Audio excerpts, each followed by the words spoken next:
Mm-hmm. You're going to start talking. Hey, y'all. We're already live. You started with me. Okay. Hey, everybody. Hope everybody's having a good Tuesday evening. We're here. It's live. We're here. Lake from the Tawakoni. kitchen. We're thinking about actually doing this somewhere else other than the kitchen. I mean, fishing guides in a kitchen. I should bake. I'm not a really good cook. Maybe I shouldn't. I think that you should cook fish while Good idea. It's not a bad idea. Yep. But you cook all the fish, so I'm not a fish cooker either. Let's see, I can make eggs and yeah, a few other stuff, spaghetti, whatever. Hey Noel, how's it going? Hey Matt, thanks for joining us. Tommy Robinson, what's up? What's up? What's up? Hey Randy, glad you joined. Michael's looking for deer. There's no deer. We have deer now. Well, we do. We have deer now. We have deer. We just don't have deer at the moment. I have pictures to prove it. They're little cute little deer, but they're cute. The other night, my little niece was here, and she was camped out the window with our other two kiddos, and yeah, there were two doe. We saw a raccoon, a monster raccoon, and what else we see? There was a coyote. Coyote. A big coyote that came through all in like 5 minutes. My 3-year-old niece said that she saw a crocodile, but I don't think there was one there out by the feeder. So, hey Chase. Oh, the blue cat's in the rut. Hey man, you didn't know we started a new guide service? We're letting hunts happen right here out of our kitchen window. So yeah, we're pretty proud. We've never Rick. had deer on a property that we've owned, so We're excited. always had to pay for a lease. Now we've got them right here. So Well, we're not shooting them. They're going to be our pets. I don't know about all that. No, I know we've already named them. One's Lily and one was Nana. You know, Yeah. you know that the hunter's in trouble when the wife has already named the deer. So, Yeah. well, Thanks so much, guys. We're so glad you are here. We're just hanging out at the house. We've had a crazy day. We didn't fish today. We did lots of other stuff. But we're here just hanging out. I'm glad you are hanging out with us. when we're on the boat, there's always comes up. People always ask, "What are some fish stories that you know that you can tell us? You know, your biggest fish you've ever caught. Bambi. You know, whatever."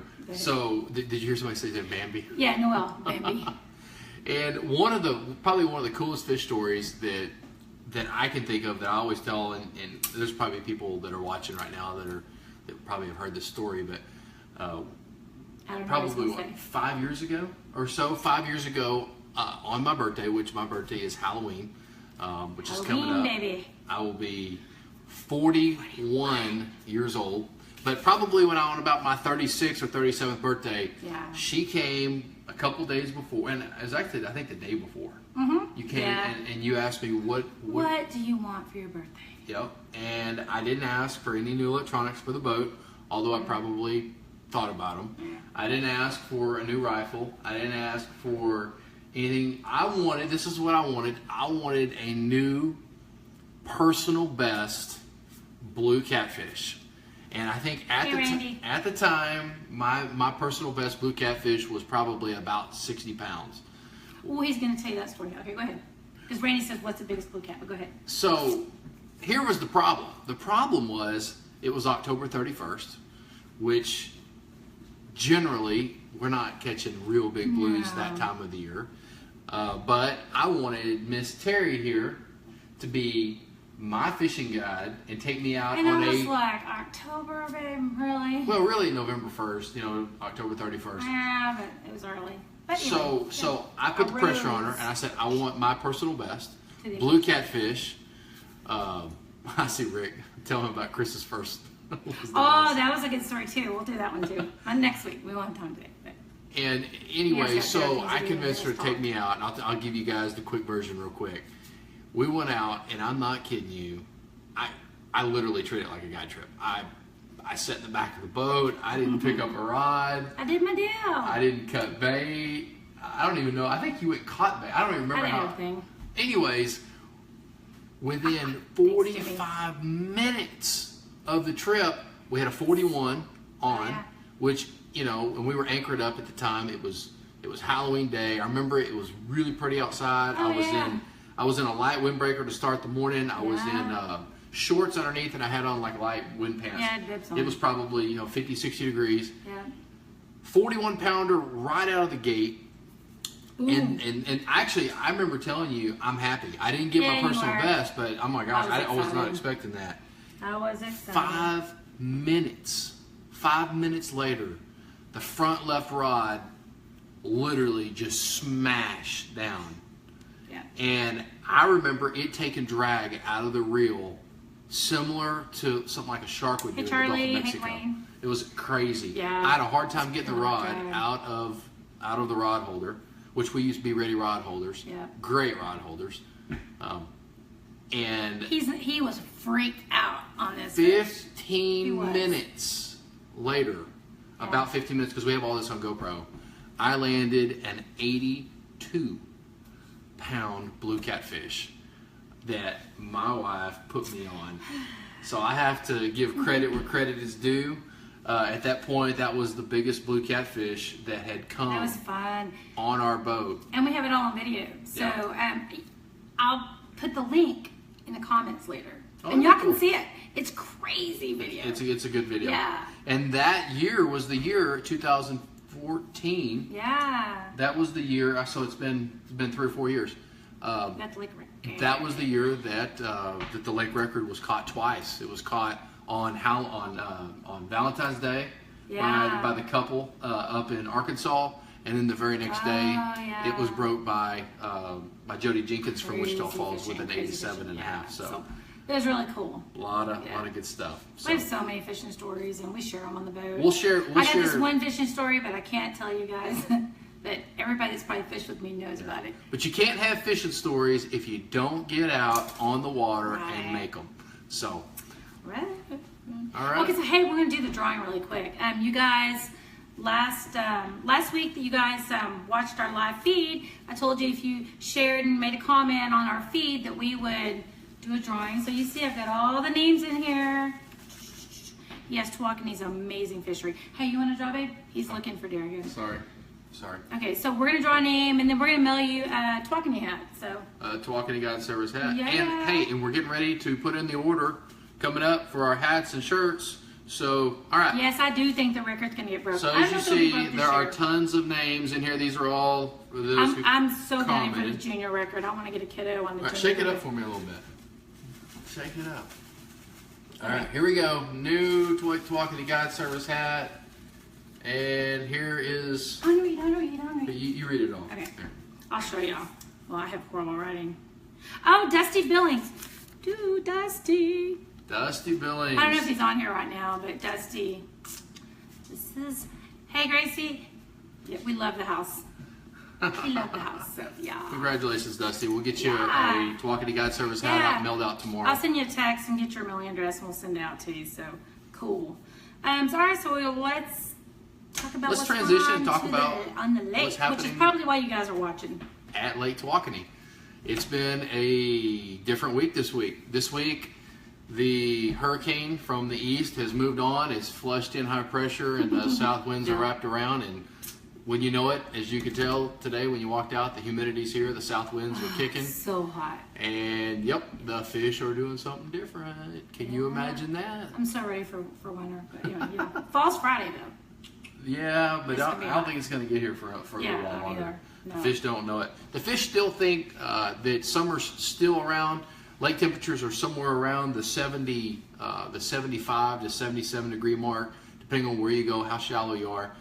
And the fish are still moving like crazy. I think the oxygen levels in the lake are still pretty low, and the fish are having to move around a whole bunch to stay comfortable, which means you're going to get on fish for just a little bit, and then you're going to have to move around. And that's going to go really across the board, whether you're crappie fishing, whether you're white bass fishing, even if you're blue cat fishing. Obviously, drifting right now is putting more fish in the boat. If you're fishing a baited hole, that's about the only thing right now where stationary fishing is working is fishing baited holes. Oh yeah. So right with your channels and smaller blues. And that's, for you guys that don't know, that's punch bait fishing is what we do, and we're dropping down with light tackle, punch bait, setting hook, and just getting a lot of catfish in the boat. That's right. It's a ton of fun. So, but we're also on live sand bass? Hey, I don't think you can find a better fish on the lake that provides a better fight, that's more consistent, that people really enjoy catching. Even those guys that say, hey, we only want striper, we only want to catch the, a hybrid striper. They get out there and they start catching sand bass or white bass, wherever you're from. Yeah. On light tackle, it's hard to beat. And they are wound up right now on Lake Tawakoni. Right. And they're huge. Our white bass, our sandies that a lot of us North Texans call them, they're big magnum sand bass. We've caught so many sand bass that are like that 16 to 17 inch range, and I can't tell you how many times customers are like, wow, that's a hybrid, or no, that's a sand bass. That's a white bass. If you're a white bass or sand bass enthusiast and you come to Lake Tawakoni, and I'll tell you, Lake Fork's coming on as well. I'm just thinking of a couple of lakes that have the larger sand bass. But if you come in from as a white bass fisherman and have caught them your whole life, and then you catch a Lake Tawakoni sand bass, it blows your socks off. And right now the sand bass are wound up. They're just about everywhere on the lake. You can have a ball catching them on a whole different plethora of lures, artificials. We're not catching anything on live bait right now. Everything we're doing, we're chunking and winding. And Teri's going to talk to you a little bit about. Yeah, I'm gonna show you what we use. I mean, a lot of times our customers are so excited they're catching fish, and maybe some enthusiasts you ask us and we'll tell you, but we share this information. These are the slabs to get if you want to catch white bass on our lake. This is it. They're RSR Phillip. RSR lures. We call them RSR Phillip. RSR lures, and these are the slabs we use. This is a short truce and white. They're what 1 1/4 ounce. You see them? You guys can see them over there. Short truce and white. And then also, this is the killer. This is the one. This is it. The almighty glitter shed. So yeah, awesome. All three of those, slabs. That she just showed you, they're all the same mold. It's the same bait. It's just different colors. Right. These baits right here are proven on this lake, and they probably would work great on your home lake. Philip really, one of the things I really like about what Philip does with his jigs, I've used slabs all over from just about everybody, but these slabs right here, when you hold one in your hand, they are finished out perfectly. They look just like a shad. Matter of fact, we take these and we put these in a pile of shad with the hook off of them, and you can hardly see the difference. Absolutely. And he just pays attention to detail. The eyelets right here where you put your line through, they don't have a bunch of epoxy or plastic on them that can tear your line. The eyes are done well. Everything, the split ring, everything is done well. He really, he does every one of these by hand. He does a fantastic job on his stuff, whether it's so we can't say enough about RSR Lures. You can get a hold of those guys at RSR Lures. He gave me the website here. I want to share it real quick because it's his main site. It's got a little bit different. Okay, so it's rsrlures.com. Or sorry, it's rsrlures.ecwid.com. ECWID. It's rsrlures.ecwid.com. If you need that information, guys, sorry, we're getting a lot of text. Don't hesitate to comment. We'll share it in the feed. In the comments, we'll share that. There's also, we need to get off this and move on, but there's also one other bait that's really working right now, and that is another RSR lure. That is the Littlejohn. That's actually what he named it. I don't know. He came up with that crazy idea, but that is a killer right now on the hybrids. Yeah. If you're looking for Philip Walker just shared it. There you go. There you go. If you're looking for a hybrid killer bait, man, that one right there, dude, that's unfair right there. Yeah. This thing right here will put fish in the boat when Rick Dixon knows. He was with us the other day. We had Noel was with us too, and we killed him on that. So yeah, we get excited when they start hitting slabs. It's so much fun. I mean, live bait is a blast. I don't know if you guys have ever done the live bait, but it is fun. The slabbing's great, man. I love it. And then there's one other little thing you got there. Well, and here's the last thing we'll say about our sand bass. Sometimes in the fall, right now, when the lakes are still sitting in that 70, upper 60s, lower 70s, they just get weird. Okay, they do get weird. You'll mark a million fish on your side imaging, you'll mark 1 million fish on your 2D, and you'll throw into them, and they have a hard time biting.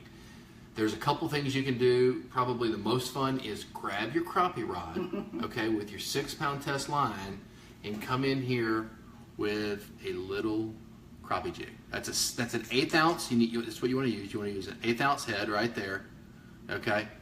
And you're going to throw this out. Leave your bail open. Let it fall as far as away you can get it from the boat, and then just reel it about 4 times, and then let it fall. And then as it's falling, they're going to thump it. They're not going to hit it like they do a slab. They're going to thump it. Your line is just going to pop just like that. And when that happens, you got about a half a second to set the hook. But a lot of times, I mean, they're going to hit these slabs 90% of the time.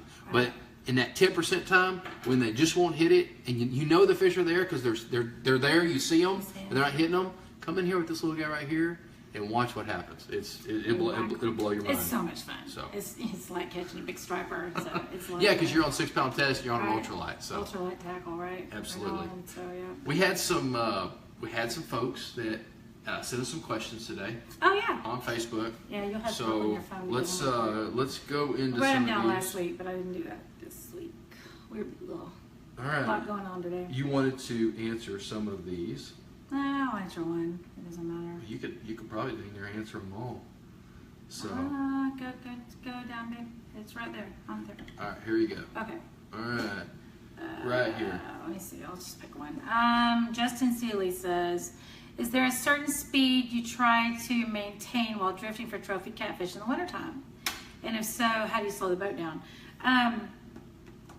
When it's windy, what? Do we drift? We do some. We drift. We do. We anchor, we drift, we do whatever we need to do to put you on fish. So whatever's working is what we're going to do. But what we use are drift socks. That's going to slow the boat down.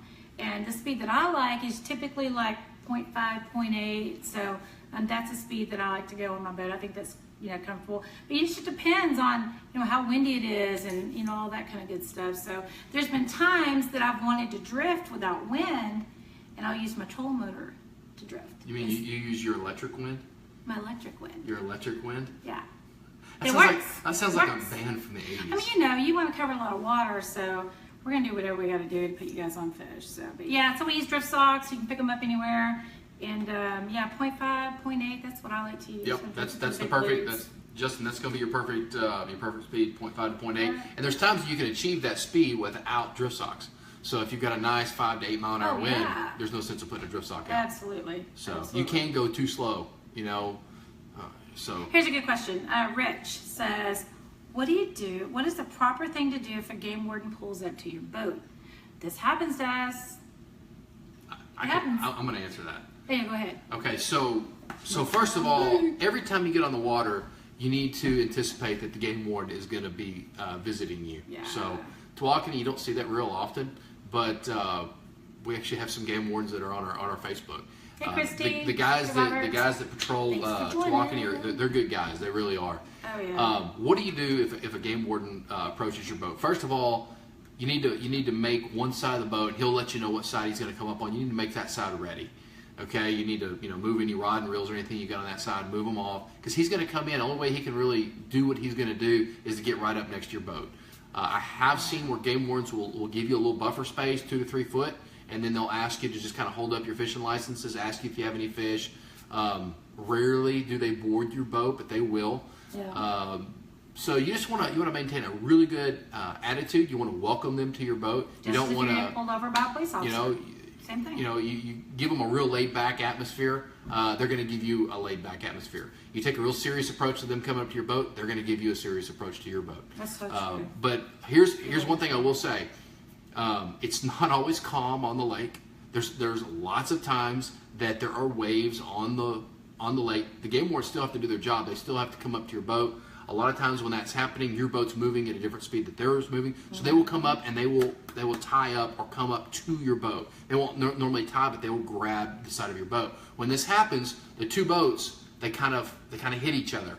And if you've got a boat that you're proud of, even if you've got a boat that you're not proud of, you probably don't want to gouge of a fiberglass to leave the side of your boat or have these big long black marks down the side of your boat. If you've got more than one person on your boat, have that person hold their boat off of your boat a little bit The game wardens understand this. They understand that Yeah. you know, you're trying to protect your boat. I had an experience at the coast just a month ago, Yeah. where we Yeah. had a game warden come up to our boat, check us, and you know whatnot, and I didn't do as good a job as I should, and I didn't keep him off my boat as good as I should have. And guess what? Right out in the driveway out there is a boat that's all nicked up down the side. Yeah. So That stinks. if he approaches you, just stay calm, have fun, you know, trade stories with him. He's out here doing his job. You're out here fishing, enjoying. Just you know, Yeah. it's not a bad situation. Yeah, they've got so. a dangerous job, you know. They really do. They really yeah. do. But good question, Rich. That's a great question. Great question. Did you get one? All right. Let's see right here. Okay, how do you bait a catfish hole? Okay, with range cubes, and how do you select the spot? Mm-hmm. And Tammy Rich says that's a great question, and I think that's a great question. That's a great question. So, why in the world would you want to bait a catfish hole? Yeah, I wouldn't. So, Maybe. why don't you tell us? How do you pick the spot? Yeah. Well, you get on the lake and you have Michael drive you around, and then you argue about it for a while. And I pick that tree, and he picks that tree, and then we finally come together and we pick a tree. That's how we do it. So we use trees. We use trees. We use timber. We use. Timber is going to be your best bet because timber Yeah. is obviously a stationary location. Yeah. Timber works really good. Now, how do we find the right timber? Right. A couple things you want to consider, okay? First of all, you want to consider an area that not everybody in the world is going to be around. If it's right outside your marina where everybody launches in the morning, then they're going to see Bobby Joe tied up to the same tree all the right. time. And they're gonna fish it. And when you leave, they're gonna sit there and fish it. Yeah. So. And another thing too is you might want to find a tree that you can tie up to. On Tawakoni right now, that's not very many trees. This is true. This is exactly true. And going to what she said, there's trees that are going to be in a lot of different depths. Right. Okay? Certain depths hold catfish longer periods of time than, for instance, some other trees. We like to put our baited holes in anywhere from 25 to 45 foot. That's typically a good depth that holds catfish almost year round. There are times I wish I had baited holes up in shallow water. And there are times in the middle of the winter I wish I had baited holes out 50, 55 foot of water. But overall, your best bet's going to be in that mid-depth range, anywhere from 25 to 40 foot. Going back to the question before about the range, was that range cubes? Range cubes, was yeah. that the question before, or is that this question? The same question. Okay, same All question. related, Okay. yeah. All right. Why don't you tell everybody, because you're the master at it, What? at how we do it. the range cubes? Yeah. how we do range cubes. So what we're doing is we're buying. Oh my Are God. there deer out there? There are two. Are you serious? Oh, I can't Oh, see them, yeah. and I'm not gonna turn around because you guys can't see them. 2 does. 2 does. Jerky. Not jerky. No. It is standing. Hey, in no. my You yard. can go to Lowe's and get all the jerky you want. Yeah, they're out there. Oh, they're sweet, and we're not gonna Yeah. hurt those little deer. No, we're not. No, we're not. Okay, back to what the question was: how we bait the holes. We go and we buy range cubes. Cattle cubes is what they call them. What are those? 50-pound bags. 50-pound bags of cattle Cattle cubes, cubes. range cubes. We get a drawstring. What do you call Well, that? they're laundry bag. bags. A drawstring laundry bag, and then we. They're 99 cents at Walmart. Oh, Walmart, yeah. And then we fill them up with range cubes. We tile the end off of them. Find a tree. But we like to put a Stop them. little piece of rock. Oh or yeah, we brick. do put rock brick in it, so it'll sink. But yeah. It'll sink Yeah. without the rock or bricks. They'll go down, but they go down a little better with a rock or a brick Right. in them. The reason why we use a laundry bag is those cattle cubes absorb the water pretty quick, and they dissipate pretty fast, probably, pretty quick. But if you put them in a laundry bag and Thank you, Thomas. you Appreciate that. bring them all together, then they will last a little bit longer. Yeah. So works really, really good. It does work great. So So. just pick your tree, pick your spot, throw it out there. They'll come. Let's move on so we don't keep everybody here. We have some exciting news. You guys noticed that some of you may have noticed we posted on our Facebook. We did a little post about one of the 2 guides that we were looking for, and you can tell them about. Hey, Noel. we have hired. Love Noel. He's We've great. hired Mr. Noel Ibarra, and we guys are gonna love him. we're very excited about his opportunity to serve you guys. at Lake Tawakoni Guide Service. Fantastic guy. Absolutely loves the fish, loves people. Is the only person I've met that gets as excited about catching fish as this one right here. So yeah, he does. It's so that was one of the things that stood out the most to me was how excited and how raw and unedited Noel is in the boat. Yeah. So which is great. So he'll be doing some training over the next several weeks, and then he'll be running those 24-foot center consoles out on the great Lake Tawakoni. Yeah. So we're excited about that. He's going to do it all. Trophy catfishing, hybrid trapper, white bass, crappie, catfish. Still have one more guy that we're bringing everything together for. So we're growing. If you haven't got a phone call yet or whatnot, we're still working towards that process. That's right. So what's up, Katie? Katie, that's my girl. I wanted to go back real quick to another question. We're not gonna be on this live feed probably another 5 or so minutes. Yeah, we're almost done. But wanted to answer this question. Kevin, how do you turn off the beeps? I'll send you a PM. I've got to go through it. It's easy to turn those off, but I'll tell you how to do it in a private message on Facebook. His question was, how do you turn off the annoying beeps on the Helix, the Humminbird Helix? But Craig had a good question. There's a lot of our viewers that go down to the coast that have access to mullet and saltwater shad. There's a lot of our customers that love to blue catfish. Katie Goggins said they have a lake house on Cedar Creek. They fished blue cats with us for years and years and years, and they've learned a lot of things. They've got Cedar Creek literally in their backyard, and yeah, they do. The problem with blue cat fishing is bait. There's always problems getting bait. So yeah. Saltwater provides a great, every bait stand sells bait. They sell mullet, they sell saltwater shad, they sell all these different types of things. And so Craig's question, yes, I said all of that. I cooked it once already. I said all of that to say, he asked the question, he goes, have you ever used mullet for cut bait for the blues? And if so, how did you do? So, do you remember when we loaded up on saltwater shad? We loaded up on mullet. Yeah. We loaded up on skipjack herring. We loaded up on everything that you would think that a blue catfish would just devour. And here's our report on saltwater bait.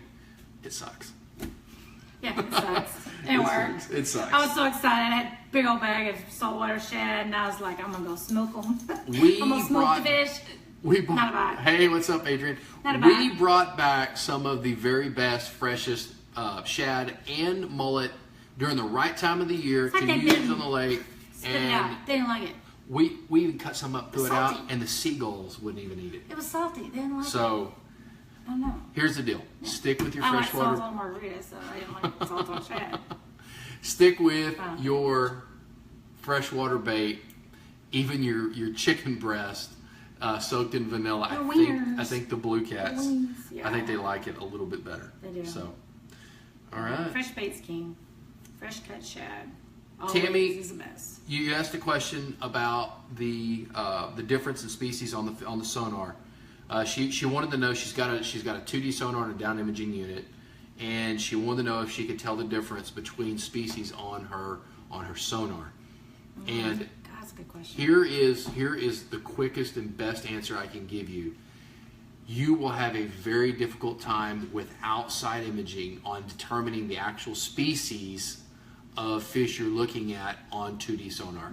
Now, to the trained eye, on certain areas of the lake where I know there's certain species, such as sand bass, are going to be, and I go up over them, yes, I can tell those are sand bass on 2D without looking at the side imaging.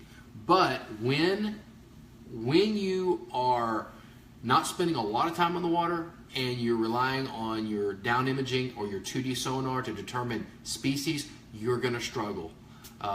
Side imaging answers those questions. You can take a look at 2D sonar and go, what is that? And by simply clicking the button to your camera or your photographic view of your side imaging, boom, you've got that question answered. You know what they are because side imaging gives the photographic reveal. It's amazing because when we're out there fishing, so many customers. One in every trip says, "Can you tell the difference? How do you know that's catfish? How do you know that's this? How do you know that?" Yeah, we know. We know. Well, we know because we've been on the water a lot. And we've you know, it's like You see anything them, you else. catch them, you know Scott that's what it Minknovich is. just joined. Hey, Scott. You know, Scott knows Marcus, that thanks there's for a bad joining in. that What's there. up, Scott? Scott knows there's Calm a bad. down. Hey, Holland. What do you God, call all it? these people that we just love are just joining us. It's so great. Well, Anyway. Scott Minknovich, he knows when you have a bad valve and when it's smoking. He can just look at it and tell you because that's what he does for a living. That's true. We can tell you what these species are because we do it every day. Yeah. So I hope that sums it up. And Michael has a really good sonar video out there, a hummingbird video on blue catfish and the difference between them, and so that's really cool too. So it's on our YouTube page. You guys check that out. Tammy, that may help you too, maybe. Yeah, it's gonna. To answer your question, Tim, it's gonna be really hard with just 2D. Yeah. I'd encourage you at some point to incorporate the side imaging into your unit as well. Oh, You'll love Gad. Oh, Donald Ward says Gad said hi. Gad was my all-time favorite trip. He was 80-something years old. I think 90. 90-something years old, farmer, never been on a boat. How do you not go on a boat Never caught a fish. in 90 years? Oh. And he was a never catch a cutest fish. little thing. I just wanted to pinch his cheeks. Well, he so still cute. is cute. Oh, he's adorable. And pretty but nice. yeah, he fished with me, and we trophy catfished, and he didn't want to come in. 8.5 hours later, he was like, "Miss Terry, I'll trade you a sody pop if we can just stay out a little bit longer." And I just melted. Oh, he's precious. So anyway, Donald, tell Gad I said hello. I miss him, and I look forward for him coming back with us. So, but anyway, we're gonna wind down. We're going to here. wind down. Want to wind down with this. It's something completely different than fishing. You know, you have to take care of yourself. We know a lot of people who have struggled with illnesses, and you know, I've lost a lot of family members from cancer and other illnesses. You know, I'm 40 years old, and today I went and had a colonoscopy, just because I have family history, and the more the guys, a lot of the guys I've talked to have been real taboo about that subject. Yeah. You know, that's a strange procedure. A lot of the procedures are strange, but here's the deal, guys. You know, you got to take care of yourself. You've got to get out there and you know, maintenance, early preventative maintenance is key. You know, if you know, I had the procedure, everything was great. It came back great. My results. God for that. Yeah, praise the Lord for that. But I wanted to put it off, and I wanted to put it off, and I wanted to put it off, and I'm glad I did it. So, Yeah. you know, it's okay. Women don't have this problem. You know, if they got some kind of issue, they go right in and try to figure it yeah. out. Guys, we have a lot of Man, pride, don't hem-haw around. and You so don't don't want want to go. to go. But here, Guys, if you're out here listening, get your man in and get him so checked. I guess I'm telling you that to just challenge you to stay on top of your body and take care of it, because we only get one of them. So. Yeah. All right. So Well, true. we are looking forward to coming back next week. Yeah, you guys. We may we're have gonna a give special guest next week. Yeah, we're gonna give away another hat. So please share the video. We appreciate it. And comment, questions. If you guys have questions, please just leave them in the comments, and we'll answer them as we get them. So thank you guys so much for joining us. We really appreciate it. We know you got better things She to do. really appreciates it. She really appreciates it. All right. I wish We I will- could see the deer. Well, they really are there. They'll see them when love you, Katie. they're hanging up, and we're cutting them up for jerky. All Thank right. y'all so much. We will see y'all next time. Bye.